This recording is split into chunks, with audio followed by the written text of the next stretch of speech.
আসসালামু আলাইকুম। এটা দেখতেছেন সেলটেক্স সিরামিক্স, ঠিক আছে? আপনারা টাইলস কেনার ক্ষেত্রে একটা জিনিস লক্ষ্য করবেন, যখন ডিপ টাইলস কিনবেন এবং লাইট টাইলস কিনবেন, ঠিক আছে? এবং মাঝে যখন ডেকোর থাকে, এই ক্ষেত্রে আপনার প্রথমে ডেকোরের সাথে ডিপের টাইলসটা এইভাবে মিলিয়ে দেখতে হবে।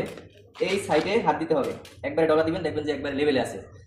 যদি ডেকোরের সাথে ডিপের সাইজের না মিল থাকে, একটু বড় ছোট থাকে, বেশিরভাগ ক্ষেত্রে বড় ছোট থাকে, কিছু কিছু কোম্পানি আছে, নাম না বলি। আপনি যখন টাইলসগুলো কিনবেন তখন এই সাইডগুলো দেখবেন যে লেভেল আছে কিনা। যদি বড় ছোট থাকে তাহলে এই টাইলস নেওয়া যাবে না, তাহলে কিন্তু জয়েন্ট এগুলি থাকবে না। পরবর্তীতে আপনি টাইলস কেনার পরে দেখবেন যে টাইলসের ফিনিশিংটা সুন্দর হচ্ছে না, ঠিক আছে?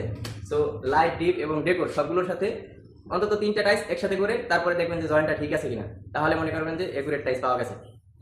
এরকমের যদি লেজার কাটিং হয়, এই সাইডে দেখেন লেভেল, একদম লেভেল। যদি লেভেল হয় তাহলে টাইসের ফাঁকে ক্লিপ ব্যবহার করার চেষ্টা করবেন, তাহলে জয়েন্টগুলো অনেক সুন্দর দেখা যাবে। আর যদি বিট জয়েন্ট হয়, বিট জয়েন্ট সাধারণত 8-12 টাইসে থাকে এবং 10-16 টাইসে থাকে, সেগুলোতে ক্লিপ দেওয়ার দরকার নাই। বাট লেজার কাটিং টাইস যদি হয় তাহলে অবশ্যই আপনার ক্লিপ ব্যবহার করতে হবে, তাহলে টাইসের মান অনেক ভালো থাকে, অনেকদিন টিকসই থাকে।